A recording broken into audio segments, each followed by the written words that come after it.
नमस्कार, आज की बात में आपका स्वागत है। आज मध्य प्रदेश से जिस तरह की तस्वीरें आई, जिस तरह की खबरें रिपोर्टर्स ने मुझे बताई, उन तस्वीरों को देखकर, उन खबरों को जानकर चिंता हुई, दुख हुआ, परेशानी हुई। जरा सोचिए, मुसाफिरों से भरी बस पर प्रदर्शन करने वालों ने पत्थर फेंके। बस के अंदर मासूम बच्चे चीखते रहे। बच्चों को बचाने के लिए उनकी मां इमरजेंसी डोर की तरफ भागी।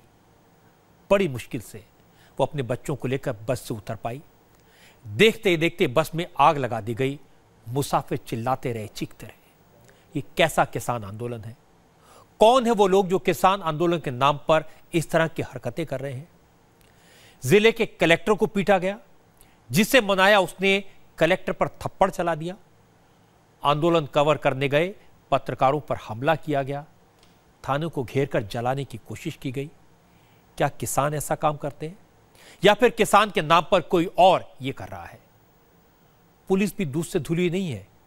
पहले गोलियों से 5 किसानों की मौत हुई और फिर थाने के अंदर पुलिस अफसर ठोक देने की बात करते सुनाई दिए। यह आग कैसे बुझेगी, जो आग अब शहर शहर फैलती जा रही है? मध्य प्रदेश में आज किसान आंदोलन का 7वां दिन है। कल गोलीबारी में मंदसौर में 5 किसानों की मौत हुई। उसके बाद आक्रोश की आग और फैली। मंदसौर में आज क्या हुआ, वहां आज किस तरह की डरावनी तस्वीरें आई, ये तस्वीरें मैं आपको थोड़ी देर में दिखाऊंगा। लेकिन सबसे पहले मैं आपको देवास के लोगों का दर्द शेयर करना चाहता हूं, जो हमारे रिपोर्टर ने बड़ी मुश्किल से हम तक पहुंचाया है। देवास में हाईवे पर एक प्राइवेट बस गुजर रही थी। बस मुसाफिरों से पूरी तरह भरी हुई थी, लेकिन इस बस को चला दिया गया। आग की लपटों से घिरी इस बस को देखकर इस बात का अंदाजा हो जाता है कि आंदोलनकारी किस हद तक वायलेंट है, बेकाबू है। अभी आपने जिस बस को टीवी की स्क्रीन पर जलते हुए देखा है, उस बस के अंदर की तस्वीर देखेंगे तो आपकी रूह कांप उठेगी, दिल कांप उठेगा। देवास में मीडिया कवरेज आसान नहीं थी। कैमरा पर्सन ने मोबाइल कैमरे से तस्वीरें ली। आप देखिए, आग लगाने वाली भीड़ ने यह भी नहीं देखा कि बस के अंदर बैठा कौन है। इस बस को हाईवे पर देखते ही पत्थर चलने लगे। बस के अंदर छोटे छोटे बच्चे बैठे थे, बड़े बड़े पत्थर उन पर गिर रहे थे।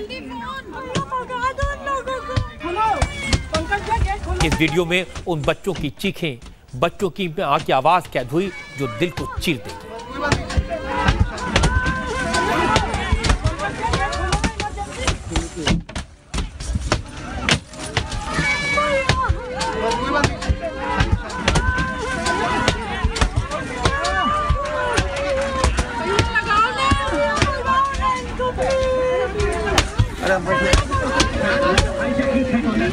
जल्दी फोन भगा दो लोगों को। खोलो, पंकज भैया गेट खोलो ना, इमरजेंसी।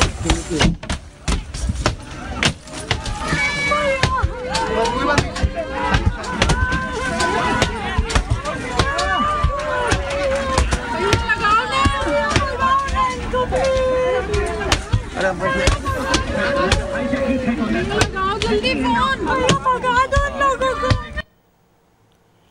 ऐसा सिर्फ एक बार या सिर्फ एक बस के साथ नहीं हुआ।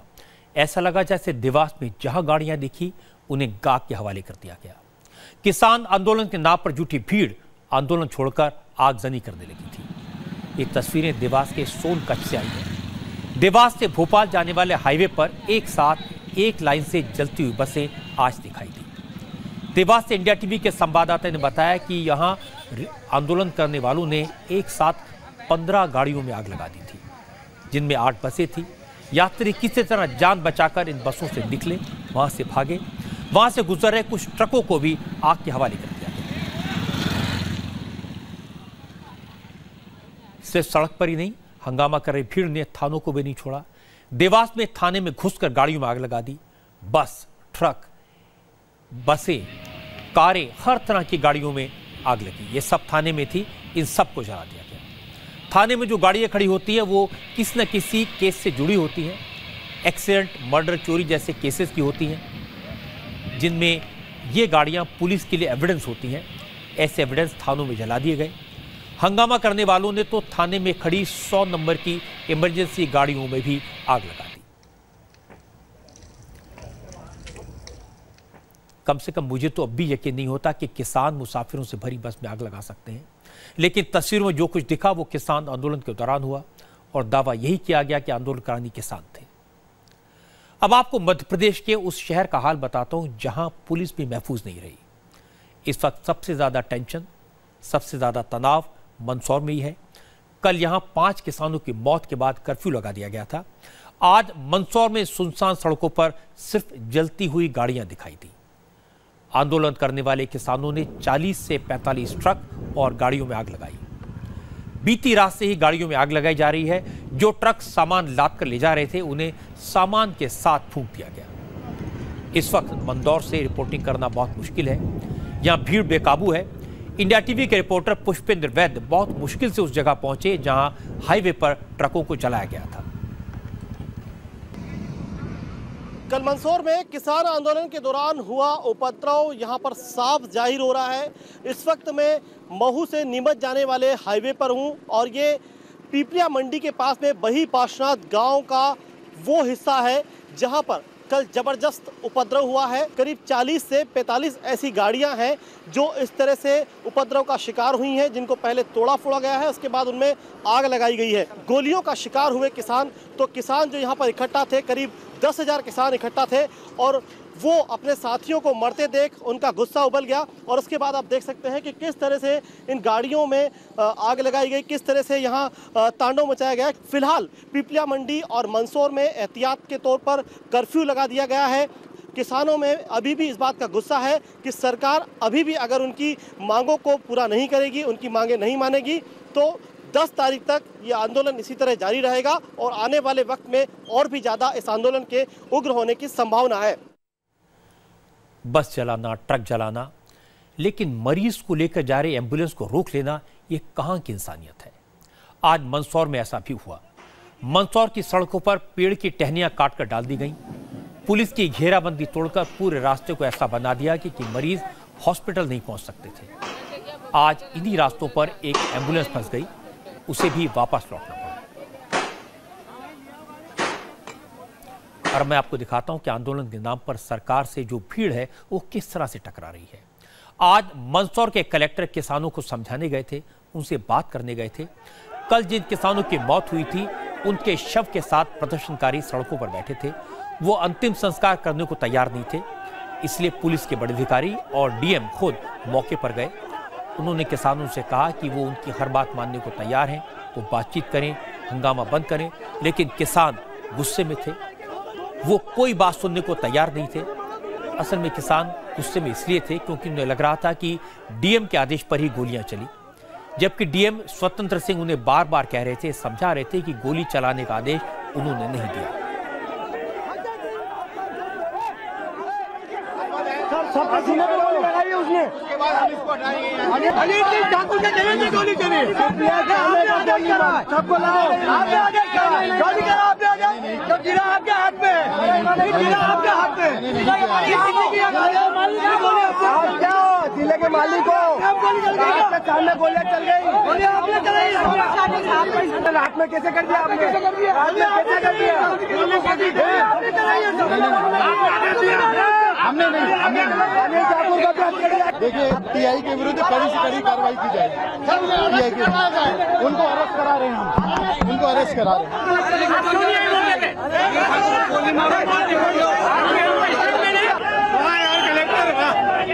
मजा आ गया।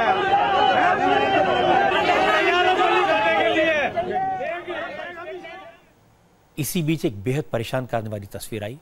जो डीएम किसानों के बीच उनकी बात सुनने समझने गए थे, उन्हें किसानों ने पीट दिया। डीएम स्वतंत्र सिंह किसानों से बात करके लौट रहे थे। कुछ किसान उनके साथ साथ गाड़ी तक आ रहे थे। इसी बीच उनसे हाथापाई हुई। कुछ लोगों ने कलेक्टर पर थप्पड़ चलाए। डीएम को दौड़ाया गया, उनके कपड़े तक फाड़ दिए गए। बदहवास हाल में किसी तरह डीएम अपनी गाड़ी तक पहुंचे। करीब 1 किलोमीटर तक डीएम को दौड़कर भीड़ से खुद को बचाया।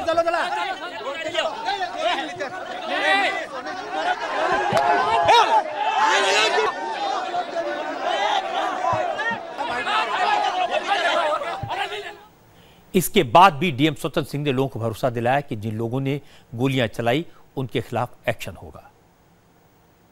इनको आश्वासन दिया है टीआई के विरुद्ध कड़ी से कड़ी कार्रवाई की जाएगी, है ना। और कोई भी आदेश नहीं था गोली चलाने का। ठीक है, चलो। डीएम के साथ मारपीट के बाद किसानों ने शवों का अंतिम संस्कार तो कर दिया, लेकिन विरोध जारी रहा, प्रदर्शन होते रहे। दोपहर के बाद सड़क पर फिर गाड़ियां जलाई गई। पुष्पेंद्र की यह रिपोर्ट देखिए। पुष्पेंद्र जहां खड़े थे वहां से कुछ दूरी पर एक गाड़ी जल रही थी। दूर से ही हाईवे पर धुआं उठता दिखाई दे रहा था।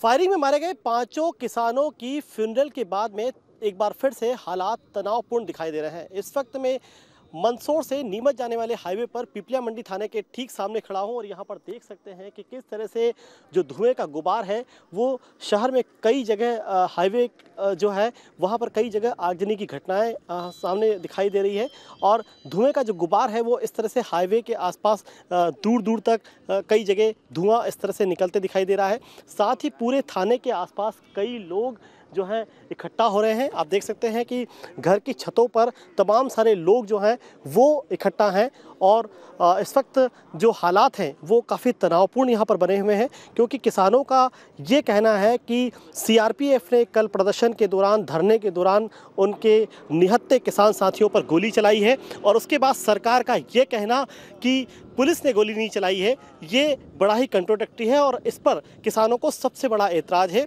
यही वजह है कि किसानों ने किसी तरह से अपने 5 साथी किसानों का फ्यूनरल तो कर दिया, अंतिम संस्कार तो कर दिया है, लेकिन बावजूद इसके वो पुलिस और प्रशासन और सरकार को राडार पर लिए हुए हैं और हालात जो है काफ़ी तनावपूर्ण बने हुए हैं। सरकारी अफसर परेशान हैं, उन्हें समझ नहीं आ रहा इस आग को कैसे बुझाएं। आखिर हंगामा इतना बढ़ क्यों रहा है। मंदसौर में पुष्पेंद्र वैद्य ने कई किसानों से बात की, उनसे पूछा कि आखिर हंगामा इतना कैसे बढ़ा। उनमें से किसान ने बताया कि उन लोगों ने बंद की कॉल दी थी, लेकिन कुछ दुकानदार अपनी दुकानें बंद करने को तैयार नहीं थे और इसी पर झगड़ा बढ़ता गया। किसान अपनी वाइज मांगे पूरी करने के लिए यहाँ पर आंदोलन कर रहे थे।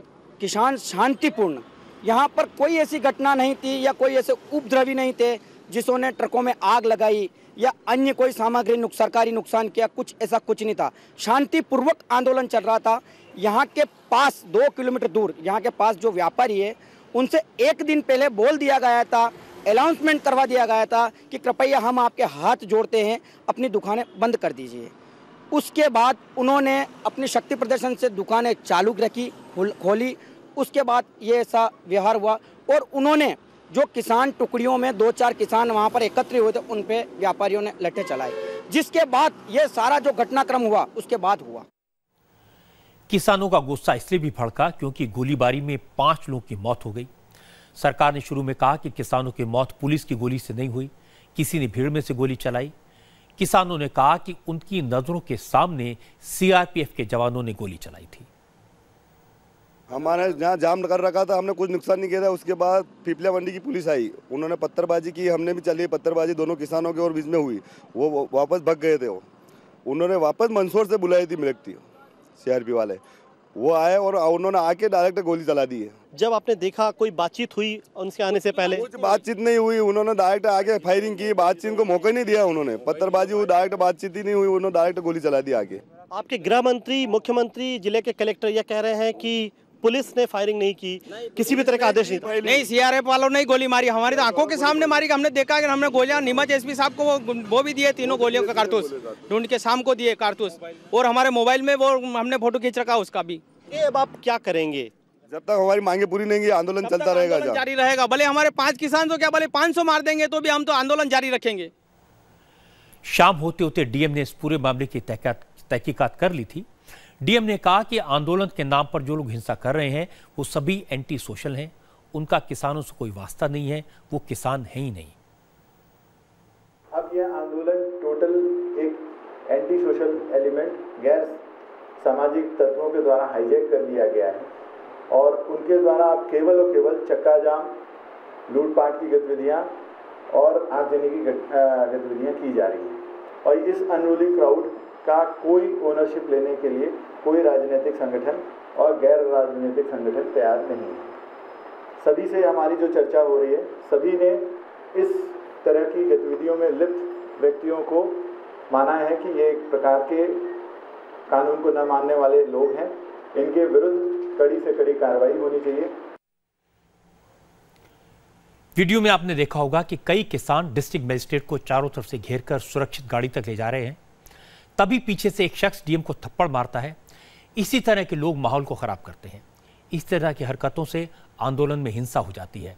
हो सकता है कि थप्पड़ मारने वाले शख्स का गुस्सा किसानों की मौत को लेकर हो, लेकिन उसने जो किया उससे हालात बिगड़ सकते थे। डीएम ने समझदारी दिखाई, वहां से चुपचाप निकल गए और उसके बाद भी किसानों के साथ ज्यादती करने वालों के खिलाफ एक्शन का भरोसा दिलाया। ये मैच्योरिटी है। आंदोलन के नाम पर क्या क्या हो रहा है, इसका एक और उदाहरण आपको दिखाता हूं। सीहोर में आंदोलन के नाम पर लूटपाट खुलेआम हुई। कई दर्जन लोग लाठियां लेकर सड़क पर उतरे। उन लोगों ने पहले ट्रक को रोका, उसका ताला तोड़ा, भीतर जो भी सामान था उसे लूट लिया, फिर ट्रक को घेर कर तोड़ने लगे। कोई ट्रक की छत पर चढ़ गया, कोई उसके शीशे तोड़ने लगा, कोई टायर निकाल रहा था। इन लोगों ने सड़क के पास की दुकानों को भी नहीं छोड़ा, उन्हें भी लूट लिया।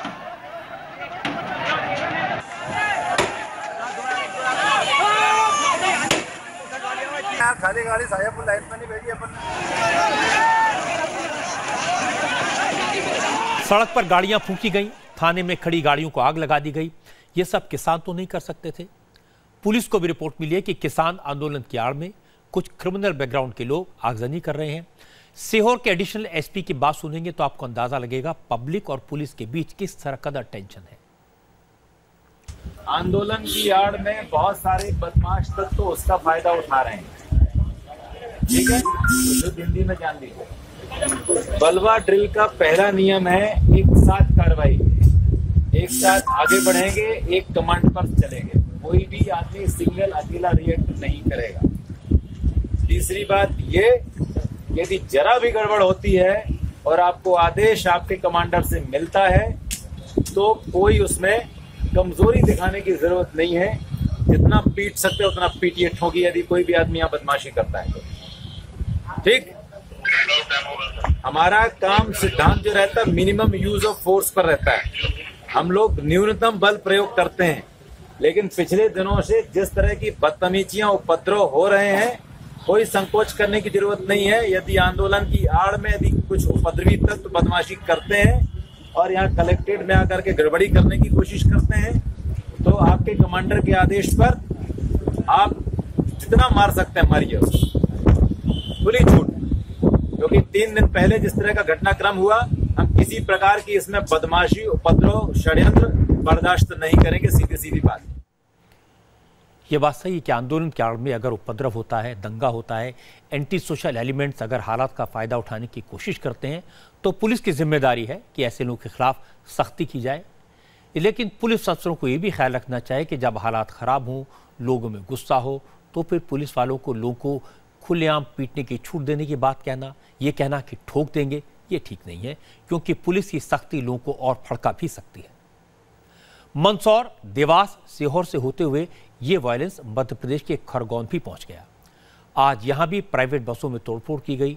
जो दुकानें खुली थी उन्हें जबरदस्ती बंद करवाया गया। पुलिस पर भी किसानों ने पथराव किया, जिसके बाद पुलिस ने उन पर लाठियां बरसाई।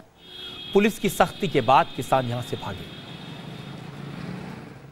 खरगोन से ही एक और वीडियो आया जिससे साबित होता है कि इस आंदोलन और बंद से सबसे ज्यादा नुकसान किसानों का खुद का हुआ है। आज कांग्रेस के विधायक सचिन यादव अपनी पार्टी के कार्यकर्ताओं के साथ सब्जी मंडी गए। जो किसान सब्जी को मंडी में बेचना चाहते थे, सब्जी बेचकर अपना घर परिवार चलाते हैं, उन पर नेताओं ने धौंस दिखाई, सब्जियां उठाकर सड़क पर फेंकने लगे। यहां मैं एक महिला की बात आपको सुनाना चाहता हूं जो खुद किसान है, जिस पर अपने घर को चलाने की जिम्मेदारी है। उसने दुकान बंद करने से इनकार कर दिया और वो महिला नेताओं से भिड़ गई।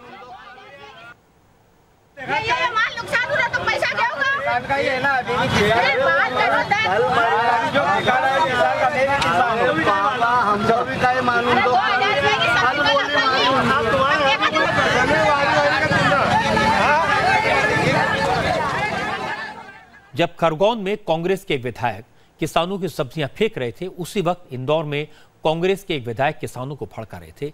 इनकी हरकत भी कैमरे में कैद हुई। पुलिस वालों से उनकी बहस भी सुनाई दी। मैंने शांति का बोला था, मेरे को गारंटी दी थी, गारंटी है कुछ नहीं होगा।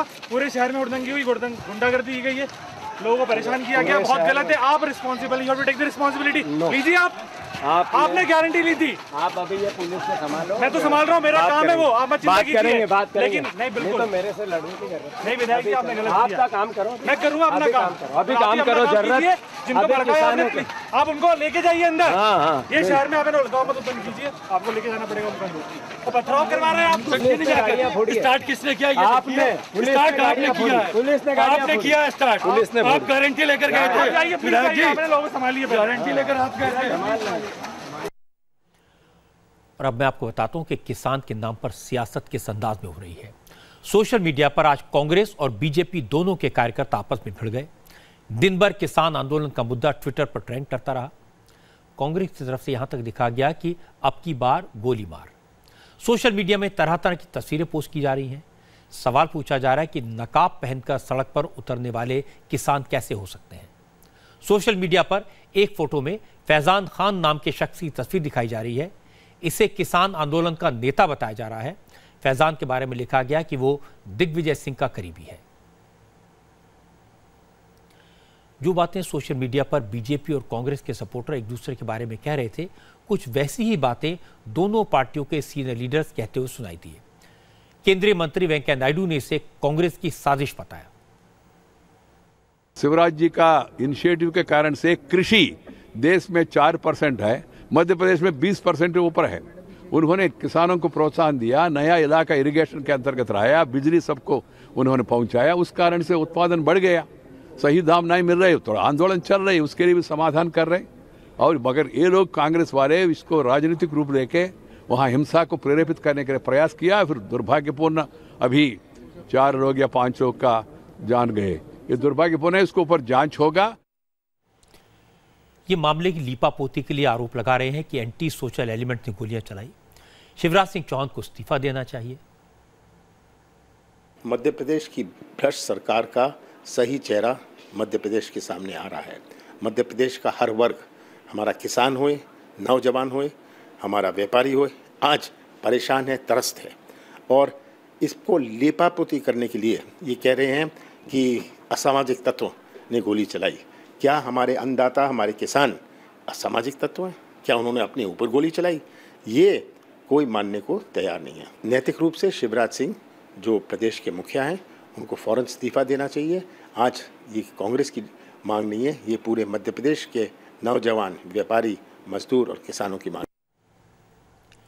आपने एक बात नोट की होगी, शुरुआत में किसानों का आंदोलन 1-2 इलाकों तक सीमित था। 2-3 दिन से मंदसौर, रतलाम, उज्जैन, इंदौर, धार और नीमच से किसान आंदोलन की खबरें आई, लेकिन हिंसा नहीं हुई थी। नारेबाजी हुई, धरना हुआ, प्रदर्शन हुआ, यहाँ तक ठीक भी था। लेकिन कल और आज में आंदोलन में हिंसा की खबरें आई। कल 5 किसानों की मौत हुई और आज किसानों ने मुसाफिरों से भरी बस में आग लगा दी। कई शहरों में आगजनी हुई, लूटपाट की घटनाएं हुई, बसें और ट्रक जलाए गए। ये ठीक नहीं है। किसानों को अन्नदाता कहा जाता है। किसानों के प्रति देश की जनता की सहानुभूति है। अगर किसान आंदोलन में इस तरह की हिंसा करेंगे तो इससे किसानों का भी नुकसान होगा। किसान अपनी मांग रखें, प्रदर्शन करें, सरकार पर प्रेशर बनाएं, लेकिन हिंसा होगी तो किसानों को आम आदमी का सपोर्ट शायद नहीं मिलेगा। किसान आंदोलन आज महाराष्ट्र में भी हुआ, लेकिन वहां प्रोटेस्ट वायलेंट नहीं था। महाराष्ट्र से सरकार के लिए थोड़ी राहत की खबर यह है कि जिस अहमदनगर से आंदोलन शुरू हुआ था, वहां किसानों ने आंदोलन वापस ले लिया है। हालांकि कई शहरों में आज भी किसानों ने विरोध प्रदर्शन किए, सड़क जाम की, लेकिन तोड़फोड़ नहीं की। किसानों ने सड़कों पर दूध बहाया, कुछ जगहों पर सब्जियां सड़कों पर फेंकी गई। भीड़ में महिलाओं ने विरोध जताने के लिए अपने सिर मुंडवा लिए।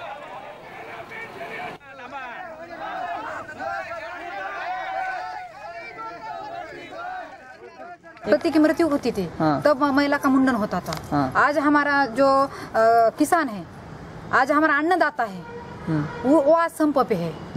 तो वो संप पे होके भी जो सीएम है वो गांभीर्य से नहीं ले रहे हैं।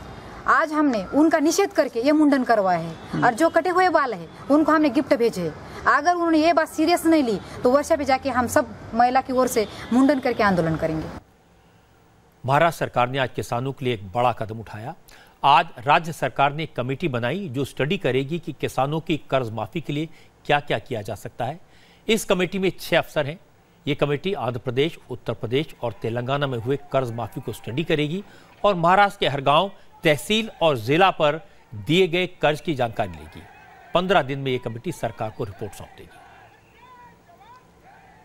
देवेंद्र फडणवीस की मुश्किल यह भी है कि उन्हें इस मामले में कांग्रेस और एनसीपी जैसे विरोधी दलों के अलावा अपने सहयोगी दल शिवसेना का भी विरोध का सामना करना पड़ रहा है। किसानों का मुद्दा ऐसा है जिस पर सरकार तुरंत कोई फैसला नहीं कर सकती। महाराष्ट्र में किसानों की संख्या 1,36,00,000 है। अगर सरकार यूपी के तरह सीमांत किसानों के कर्ज माफ करने का फैसला कर भी ले तो 2.5 एकड़ से कम जमीन वाले किसानों की संख्या भी करीब 67 लाख है। सरकार के खजाने का हाल ऐसा नहीं है कि लोन माफी का बोझ झेल सके। इसलिए फडणवीस ने फिलहाल कमेटी बना दी है जो अगले 10 दिन में कोई रास्ता निकालेगी जिससे किसानों का कर्जा माफ हो सके, लोन का बोझ कम हो जाए और सरकार के खजाने पर ज्यादा बोझ भी न पड़े। लेकिन सवाल है कि किसान ये बात समझते नहीं है, उन्हें समझाए कौन? क्योंकि किसान को तो ये बताया जा रहा है कि अगर यूपी में लोन माफ हो सकता है तो महाराष्ट्र में क्यों नहीं हो सकता। आपको बताएंगे आज कश्मीर में सिक्योरिटी फोर्सेस को क्या कामयाबी मिली। इससे पहले 20 सेकंड का एक स्पॉन्सर मैसेज। आज जम्मू कश्मीर में सिक्योरिटी एजेंसीज को एक बड़ी कामयाबी मिली है। हिजबुल मुजाहिदीन के एक एक्टिव टेररिस्ट ने सिक्योरिटी फोर्सेस के सामने आज सरेंडर कर दिया। सरेंडर करने वाला आतंकवादी सब्जार भट्ट के जनाजे में दिखाई दिया था। इस आतंकी ने आज हंदवाड़ा पुलिस और 21 आरआर के सामने सरेंडर किया। मैं आपको इस आतंकी की वो तस्वीर दिखाता हूं। ये तस्वीर एनकाउंटर में मारे गए हिजबुल मुजाहिदीन के कमांडर सब्जार भट्ट के जनाजे की है। 28 मई को त्राल में सब्जार भट्ट का अंतिम संस्कार किया गया। दानिश नाम का आतंकवादी सब्जार के जनाजे में शामिल हुआ था। उस वक्त की तस्वीर सोशल मीडिया में बहुत वायरल हुई थी। तस्वीर में दिखने वाले जिस शख्स ने जंगी पाउच पहना हुआ है, जिस आतंकी के पास ग्रेनेड दिखाई दे रहा है, उसे भीड़ ने कंधों पर उठाया हुआ है। ये लोग नारे लगा रहे हैं। यही आतंकी दानिश अहमद है। ये हंदवाड़ा के कुलगांव का रहने वाला है। पता चला है कि दानिश अहमद देहरादून के Doon PG college of agriculture science and technology से बीएससी के 3rd ईयर का कोर्स कर रहा था। ये दानिश नाम का एक लड़का जो कुलगांव हंदवाड़ा का रहने वाला है, ये पढ़ाई देहरादून में करता था, बीएससी फॉरेस्ट्री। सोशल नेटवर्किंग के थ्रू एक एचएम के हैंडलर के कांटेक्ट में आया, जिससे इसका रब्ता रहा। फिर उसने उसको कहा था कि मैं आपको एचएम में ज्वाइन कराऊंगा, खासतौर सब्जार ग्रुप के साथ। तो कुछ टाइम से वो उसके रब्ते में था और कुछ दिनों पहले ही उसके पास ज्वाइन करने गया, जिसके फोटोग्राफ्स वगैरह आप लोगों ने पहले ही मीडिया में देखे। तो एचएम के साथ इसने ज्वाइन कर लिया। उसके बाद हम इसके पेरेंट्स हमारे कांटेक्ट में आए, जिनसे हमने ये जोर लगाया कि आप अपने बच्चे को वापस लाओ, और उन्होंने कोशिश की और हमने भी अपने तरीके से कोशिश की, तो उसको हमने वापस लिया। हाल का एचएम का जो मेन हैंडलर था, जो इसका एक दोस्त बन गया था बाहरी, उसके थ्रू इसको कांटेक्ट हुआ था हिजब के साथ। थोड़े दिन पहले की तस्वीरें देखने के बाद जब दानिश अहमद के सरेंडर की खबर आई तो ये हैरान करने वाली थी। मैंने श्रीनगर में मौजूद अपने संवाददाता मंजूर मीर से कहा कि इसकी डिटेल पता करें। मंजूर मीर ने जम्मू कश्मीर के डीजीपी एसपी वैद्य से बात की। डीजीपी वैद्य ने बताया कि कैसे पुलिस और आर्मी के सामने दानिश अहमद ने सरेंडर करने का फैसला किया। 2016 में जो हंदवाड़ा में वायलेंस हुई थी, स्टोन पेल्टिंग, उसमें ये इन्वॉल्व भी था। पुलिस ने इसको पकड़ा और इसको काउंसिल किया और इसको समझाया कि ये सही नहीं है। उसके बाद छोड़ दिया था, माँ बाप को हवाले किया था। जिस दिन सब्जार जो एचएम का कमांडर था, उसकी जिस दिन फ्यूनरल था, जो ब्यूरियल था, उसमें लोकल चैनल्स में दिखाया गया एक लड़के को जो पहना हुआ था पाउच अपनी छाती पे, और उसमें ग्रेनेड और कुछ ऐसा दिखाया गया। उस वीडियो से इसको पहचाना गया और इसकी फैमिली से कांटेक्ट किया और इसको फैमिली को कन्विंस किया कि ये रास्ता ठीक नहीं है बच्चे के लिए। तो फैमिली ने इसको कांटेक्ट करके वापस बुलाया। जम्मू कश्मीर के डीजीपी एसपी वैद्य ने हमारे संवाददाता मंजूर मीर को यह भी बताया कि आतंकी दानिश अहमद ने सरेंडर करने के बाद क्या क्या खुलासे किए।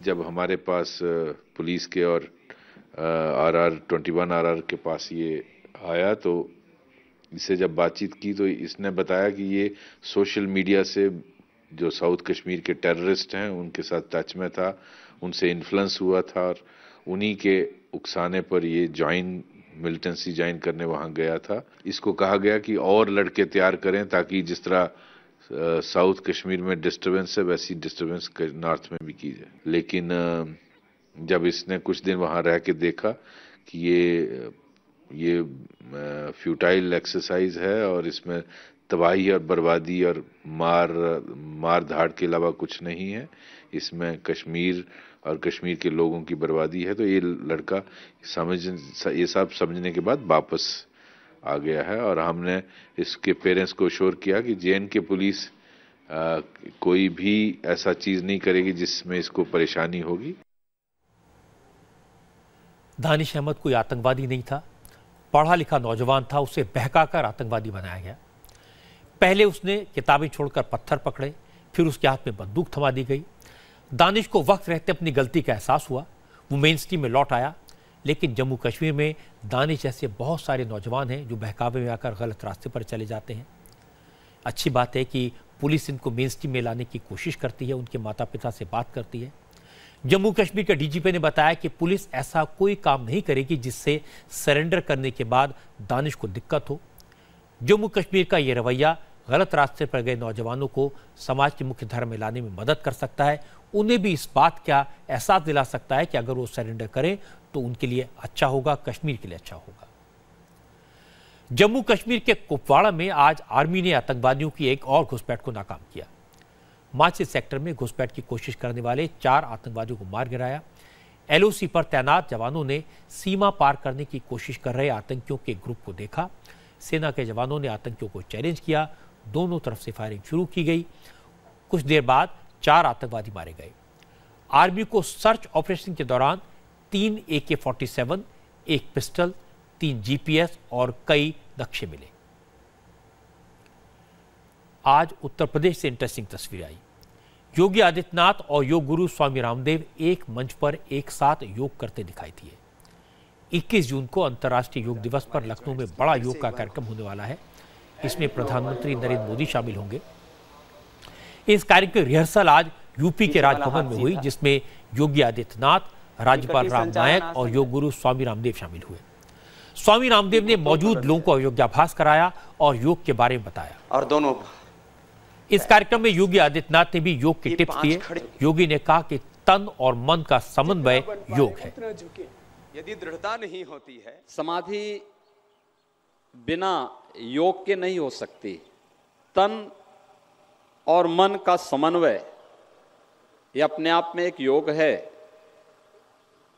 अनेक प्रकार से हम इसको परिभाषित कर सकते हैं। लक्ष्य एक ही है कि हम एक स्वस्थ तन से एक स्वस्थ मस्तिष्क का निर्माण कर सकें और स्वस्थ मस्तिष्क से एक स्वस्थ समाज और स्वस्थ राष्ट्र हम के रूप में प्रस्तुत हो सकें। योगी आदित्यनाथ ने इस मौके पर मौजूद मीडिया के लोगों को भी योग करने की सलाह दी और कहा कि लोग अगर योग करेंगे तो उन्हें बहुत फायदा होगा। योगी ने क्या कहा, ये सुनिए जरा।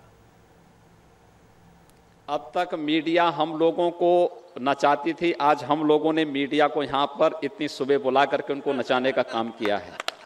और मैं चाहूँगा कि मीडिया के हमारे मित्र भी आज अगर इस योग शिविर में स्वयं योग करेंगे तो तन से भी स्वस्थ रहेंगे और मन से स्वस्थ रह करके स्वस्थ समाचार का भी संपादन पूरे प्रदेश और देश में करने में सफल होंगे। समाचार की आधा धापी में कभी कभी थोड़ा फिसलन हो जाती है, तो तन के स्वस्थ रहने पर मन स्वतः ही स्वस्थ होता हुआ दिखाई देगा और योग उसकी सबसे अच्छी विधा है। इससे पहले राजभवन में हुए योग अभ्यास का संचालन योग गुरु स्वामी रामदेव ने किया। स्वामी रामदेव ने योगाभ्यास की शुरुआत ओंकार के उच्चारण से कराई। इसके बाद स्वामी रामदेव ने बैठकर किए जाने वाला आसनों के बारे में बताया। योगी आदित्यनाथ जिस संतुलन के साथ योग कर रहे थे उसे देखकर स्वामी रामदेव ने कहा कि योगी का शरीर तो काफी लचीला है, लेकिन मन उतना ही हठीला है। और ये सुनकर योगी आदित्यनाथ भी अपनी हंसी रोक नहीं पाए। जो ये हम आसनों का और विभिन्न क्रियाओं का अभ्यास कर रहे हैं, ये विशुद्ध रूप से हमारे हठ योगियों की गुरु गोरखनाथ की, गुरु मत्स्येंद्रनाथ आदि जिस योग की परंपरा में हमारे श्रद्धेय योगी आदित्यनाथ जी दीक्षित हैं, उस योग की परंपरा का ये योगदान है। अब आगे दोनों पैरों को तलवों से मिला लेंगे, इसको कहते हैं भद्रासन। दोनों हाथ की अंगुलियों को इंटरलॉक किया और प्रयत्न करें कि दोनों घुटने जमीन को छूने लगें। पैरों को सीधा कर देंगे। ये नी ज्वाइंट के लिए और हिप ज्वाइंट के लिए बहुत ही अच्छा अभ्यास है। अब वज्रासन करेंगे। पैरों को पीछे की ओर मोड़ लेंगे, तो एड़ियां बाहर की ओर, पंजे अंदर की ओर, अंगूठे से अंगूठा मिला हुआ। अब हम घुटनों के बल खड़े हो जाएंगे और दोनों हाथों को कुल्लों के पीछे नितंब के ऊपर ऐसे लगाएंगे। पहले एड़ियां खड़ी हुई पीछे और अर्ध उष्ट्रासन करेंगे। जितना बन पाए उतना झुके, फिर सामान्य स्थिति में लौट आए। अब दूसरा अभ्यास थोड़ा कठिन है। एक एक हाथ को ऐसे ऊपर उठाएंगे और एड़ी के ऊपर ले आएंगे। अंगुलियां बाहर, अंगूठा अंदर, ऐसे एड़ी पर हाथ रख लेंगे और पीछे की ओर झुक जाएंगे। हमारे योगी जी तो पूरे एक्सपर्ट हैं। शरीर बहुत लचीला है और मन बड़ा हठीला है। श्वास अंदर और पीछे की ओर झुक जाते हैं। हठी योगी को इतना हठीला तो होना ही चाहिए। स्वामी रामदेव ने खड़े होकर किए जाने वाले आसनों और योग क्रियाओं का अभ्यास भी कराया। इन आसनों में भी योगी आदित्यनाथ बिल्कुल परफेक्ट दिखाई दिए, लेकिन deputy chief minister Keshav Prasad Maurya को योग करने में थोड़ी दिक्कत हो रही थी। इस पर स्वामी रामदेव ने कमेंट किया कि योगी तो संतुलन बना रहे हैं और डिप्टी चीफ मिनिस्टर संतुलन बनाने की कोशिश कर रहे हैं, सोच रहे हैं हम भी होंगे कामयाब एक दिन। दोनों हाथों को पार्श्व भागों से ऊपर उठाएंगे और दोनों हाथ की अंगुली को इंटरलॉक करके सिर के ऊपर बांध करके रख लेंगे। ऊर्ध्व ताड़ासन। ताड़ासन का अभ्यास श्वास को अंदर भरते हुए हाथों को धीरे धीरे ऊपर की ओर तानेंगे। हाथों की हथेलियों का रुख आसमान की ओर हो जाएगा, एड़ियां ऊपर उठ जाएंगी। साइंटिफिक स्ट्रेचिंग हो जाती है इससे पूरी बॉडी की। धीरे धीरे नीचे ले आते हैं। दोनों हाथों को पार्श्व भागों से नीचे ले आएंगे। दूसरा अभ्यास, दाहिना पैर उठा लेंगे। दाहिने पैर के पंजे को बाएं पैर की जंघा से लगा लेंगे जितना बन पाए। अब दोनों हाथ पार्श्व भागों से ऊपर उठाएंगे और एकाग्रता पूर्वक संतुलन बनाएंगे। दोनों हाथ सीधे, हाथों की हथेलियां मिली हुई। हमारे योगी जी में पूरा संतुलन है। हमारे उप मुख्यमंत्री जी भी प्रयास कर रहे हैं। हम होंगे कामयाब एक दिन जरूर। हास्य योग भी होना चाहिए बीच में, कोई दिक्कत नहीं है। ऐसे ही अब बाएं पैर को उठाएंगे और बाएं पैर की एड़ी ऊपर की ओर, पंजा नीचे की ओर, और बाएं पैर के पंजे को दाहिने पैर की जगह से लगाया। दोनों हाथों को पार्श्व भागों से धीरे धीरे ऊपर उठाएंगे और दोनों हाथों को ऐसे मिला के रखेंगे थोड़ी देर। पाद हस्तासन करेंगे। ये पेट और पीठ के स्वास्थ्य के लिए बहुत अच्छा है। दोनों हाथों को एक साथ उठाइए धीरे धीरे। अब दोनों हाथों को सामने से लाएंगे और आगे झुक जाएंगे। जितना झुक पाएं प्रयत्न करें। थोड़ी देर रुके इस स्थिति में और धीरे धीरे फिर हाथ ऊपर उठाएं। एक साथ हाथ ऊपर और अब पार्श्व भागों से एक साथ हाथ नीचे ले आए। ये सच है कि स्वामी रामदेव ने योग को घर घर तक पहुंचाया, पूरी दुनिया में प्रसिद्ध किया। प्रधानमंत्री नरेंद्र मोदी ने योग को पूरी दुनिया में पहचान दिलवाई, यूनाइटेड नेशंस से रिकॉग्निशन दिलवाया। ये देश के लिए गर्व की बात है। 21 जून को पूरी दुनिया में योग दिवस मनाया जाएगा। मेरी आप सबसे अपील है, आप लोग भी योग को अपनी डेली लाइफ में शामिल कीजिए, योग कीजिए और रोग से दूर रहिए। आगे बढ़ते हैं। कल मैंने आपको बताया था कि बिहार में 10वीं के बोर्ड एग्जाम के नतीजे आने के पहले छात्रों के पास लगातार फ़ोन कॉल्स आ रहे हैं। फ़ोन करने वाला उन्हें बता रहा है कि वो किस सब्जेक्ट में फेल होने वाले हैं और अगर वो पास होना चाहते हैं तो पैसे देने पड़ेंगे।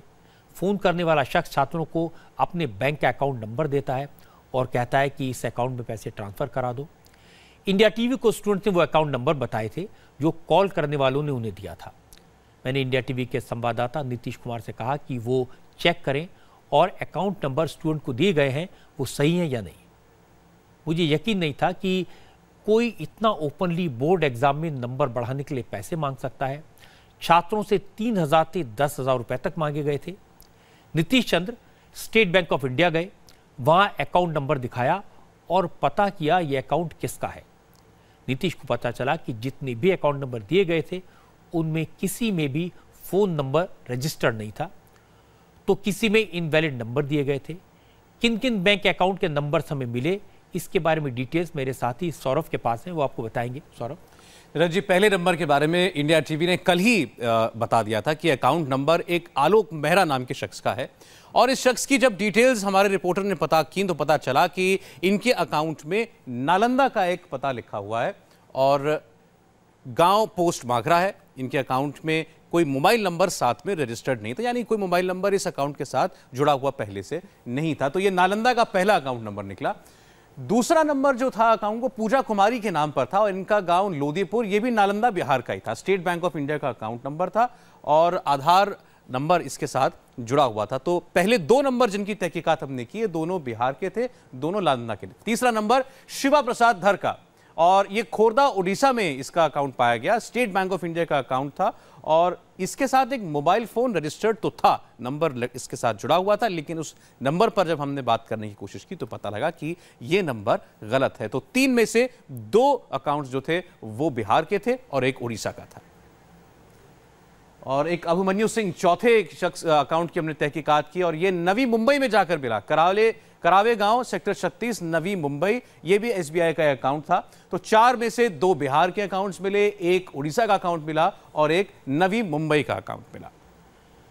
शुक्रिया सौरभ, बहुत जानकारी आपने दी, इंटरेस्टिंग। इस केस को जब इन्वेस्टिगेट किया तो नीतीश चंद्र को एक और बात पता चली, इंपॉर्टेंट बात थी। जिन नंबरों से छात्रों को फोन किया गया था उन नंबरों से कोई भी अकाउंट जुड़ा हुआ नहीं था। इस इन्वेस्टिगेशन के बाद हमारे संवाददाता ये पूरी जानकारी लेकर पुलिस के पास गए। बिहार के एडीजी ने भरोसा दिया कि वो इस मामले की पूरी जांच करेंगे। एडीजी ने बताया उन्हें शक है ये इंटर स्टेट गैंग हो सकता है। आपने जो कल हमें इन्फॉर्मेशन दी थी वो इन्फॉर्मेशन मैंने वेरिफिकेशन और नेसेसरी एक्शन के लिए संबंधित पुलिस पदाधिकारियों को दे दी है। उस पर काम हमारा आगे चल रहा है। आपने उसके आगे हमें आज भी इन्फॉर्मेशन दी है, ये बहुत ही अच्छी बात है। वह इन्फॉर्मेशन भी जो है वो मैंने संबंधित पदाधिकारियों को फॉरवर्ड कर दी है। जितने भी फ़ोन कॉल्स आ रहे हैं ये हमारे देश के कई राज्यों में फैले हुए हैं और उनका नेटवर्क जो है वो काफ़ी विस्तृत नज़र आ रहा है। जो हमारी टेक्निकल इंटेलिजेंस का हमारा तरीका होता है उसको इस्तेमाल करके हम इस पूरे मामले का उद्भेदन करने में सफल होंगे। एक तो जो अकाउंट नंबर दे रहे हैं उससे आदमी का ट्रैक हो सकता है, ट्रेस हो सकता है, क्योंकि हो सकता है कि जो व्यक्ति अकाउंट नंबर दे रहा हो वो किसी और का फ़ोन इस्तेमाल कर रहा हो उस अकाउंट नंबर को देने के लिए। और दूसरा, हम फ़ोन्स को भी ट्रैक कर रहे हैं जिससे कि हमें ये पता लग सके कि आखिर ये जो जिन फ़ोन से फ़ोन कॉल आ रही है उनके मालिक कौन है। एक बात तो पक्की है, इस मामले में बिहार के एग्जाम बोर्ड के लोग जरूर इन्वॉल्व हैं। गैंग चाहे कोई भी हो, लेकिन स्टूडेंट्स उनके झांसे में इसलिए आ गए क्योंकि उनके पास स्टूडेंट के नाम थे, रोल नंबर थे, रिजल्ट की डिटेल थी। अब कम से कम बिहार के शिक्षा मंत्री को यह मानना पड़ेगा कि मीडिया ने सिस्टम की खामियों को एक्सपोज किया और अब बारी सरकार की है जो इस सिस्टम की खामियों में सुधार करे। थोड़ी देर बाद आपको बताएंगे केजरीवाल की पार्टी अब किस नई मुश्किल में फंस गई है।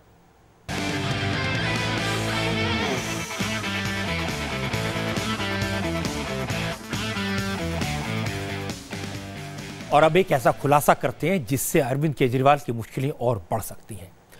आम आदमी पार्टी को मिले 2 करोड़ के चंदे के मामले में एक बड़ी खबर सामने आई है। इनकम टैक्स की पूछताछ में साबित हुआ है कि अरविंद केजरीवाल की पार्टी को 2 करोड़ का चंदा हवाला रैकेट के जरिए मिला। चंदा देने वालों ने कबूल किया कि वो हवाला का कारोबार करते हैं। पूछताछ में इन्होंने मान लिया कि इसी हवाला रूट के जरिए उन्होंने आम आदमी पार्टी को चंदा दिया था। इनकम टैक्स डिपार्टमेंट में दर्ज इस कबूलनामे में चंदा देने वाले शख्स मुकेश कुमार ने खुद को हवाला ऑपरेटर होने की पुष्टि की है। उसने यहां तक कबूल किया कि वो हर 100 रुपए पर 20 से 30 पैसे का कमीशन लेकर इस काम को अंजाम देता था। इस कबूलनामे के बाद इनकम टैक्स डिपार्टमेंट ने आम आदमी पार्टी को नोटिस भेजा है। हमारे संवाददाता अभिषेक उपाध्याय ने ये एक्सक्लूसिव जानकारी दी है कि 8 पन्ने के इस नोटिस में आम आदमी पार्टी से पूछा गया कि ऐसी कंपनियों से मिले 2 करोड़ के चंदे को हवाला ट्रांजैक्शन क्यों न समझा जाए। मेरे हाथों में इनकम टैक्स विभाग के जो कागजात हैं, इसमें हवाला ऑपरेटरों के कबूलनामे दर्ज हैं। ये वे हवाला ऑपरेटर हैं जिन्होंने आम आदमी पार्टी को चंदा दिया और उन्होंने बाकायदा माना है कि ये चंदा हवाला रूट से दिया गया और ये भी माना है कि इसको जस्टिफाई करने के लिए हवाला एंट्री का सहारा लिया गया। इनकम टैक्स विभाग ने 1 जून को इस सिलसिले में आम आदमी पार्टी को ये नोटिस भेजी है। 8 पन्नों की इस नोटिस में कई चौंकाने वाली बातें दर्ज हैं। मसलन सबसे बड़ी बात इसमें है मुकेश कुमार का कबूलनामा। मुकेश कुमार यानी कि वो शख्स जिसने शुरू में दावा किया था कि उसने 2 करोड़ रुपए जो दिए हैं वो अपनी मर्जी से दिए हैं, लेकिन ये जो कबूलनामा है ये कई सारे रहस्य से पर्दा उठाता है। जैसे कि इस कबूलनामे में मुकेश कुमार ने एडमिट किया है कि ये जो कंपनियां जिनके जरिए उसने चंदा दिया है ये हवाला एंट्री देने का काम करती थी तमाम पार्टियों को। जो डोनेशन आम आदमी पार्टी को दी गई है वो भी ऐसी दी गई है और उसने ये माना है कि वो 20 से 30 पैसा हर 100 रुपये पर कमाता था ऐसी एंट्रीज के जरिए। एक दूसरे कबूलनामे का जिक्र है, ये कबूलनामा है दीपक अग्रवाल एडवोकेट का, मुकेश कुमार का साथी है और इसने भी मुकेश कुमार की कही हुई बातों को कोरोबोरेट किया है। और इन सब चीजों के आधार पर इनकम टैक्स ने यह भी पाया कि जिन 4 कंपनियों के जरिए चंदा दिया गया था उनका कोई भी ना कारोबार है ना जमीनी स्तर पर कोई काम है, वो सिर्फ इस तरह की एंट्री देने के लिए ही बनी है और यही काम करती हैं। 2 करोड़ का जो चंदा आम आदमी पार्टी को मिला था, इनकम टैक्स विभाग ने इस नोटिस के जरिए उनसे पूछा है कि क्यों ना इस 2 करोड़ को हवाला ट्रांजैक्शन मान लिया जाए। इनकम टैक्स के इस नोटिस से एक बात तो साबित होती है कि केजरीवाल की सरकार में मंत्री रहे कपिल मिश्रा के इल्जामात में काफ़ी दम है। उन्होंने डॉक्यूमेंट दिखाए थे, उन्होंने जो बातें बताई थी वो वाकई में सब्सटेंशियल हैं।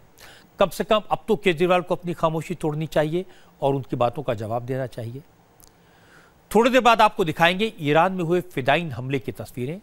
अब ये भी उस वक्त की तस्वीरें आई हैं जब आतंकवादी ने हमला किया था। हैरान करने वाली तस्वीरें। एक ब्रेक के बाद और आखिर में खबर क्रिकेट के मैदान से। चैंपियंस ट्रॉफी में कल इंडिया का मुकाबला श्रीलंका से होगा। अगर भारत ये मैच जीत जाता है तो सेमीफाइनल में जगह पक्की हो जाएगी। विराट कोहली को टीम की बॉलिंग पर भरोसा है। विराट ने कहा कि अब टीम में 4-5 तेज गेंदबाज हैं जो कभी भी मैच का रुख बदल सकते हैं। अच्छा लगता है सर, काफ़ी अच्छा लगता है कि हमारे पास अब ऐसे हम सिर्फ 1-2 नहीं 4-5 बॉलर्स ऐसे हैं जो कभी भी गेम को बदल सकते हैं अपनी स्किल से। और इस चीज़ से बैट्समैन को बहुत कॉन्फिडेंस मिलता है क्योंकि आपको पता है कि आपके बॉलर्स अच्छी बॉलिंग करके देंगे। बहुत अच्छी पोजीशन में हैं अभी और इन बॉलर्स का ग्राफ ऊपर ही जाने वाला है जितना मुझे समझ है गेम की और जितना मैंने इनको देखा है। पाकिस्तान के खिलाफ टीम इंडिया वर्ल्ड चैंपियंस की तरह खेली। उम्मीद है इसी तरह का खेल जारी रहेगा। आज की बात में इतना ही। स्टूडियो में सुचारिता है, पंकज हैं, ये दोनों आपको बताएंगे इस वक्त की ताज़ा खबरें नॉन स्टॉप सुपरफास्ट में।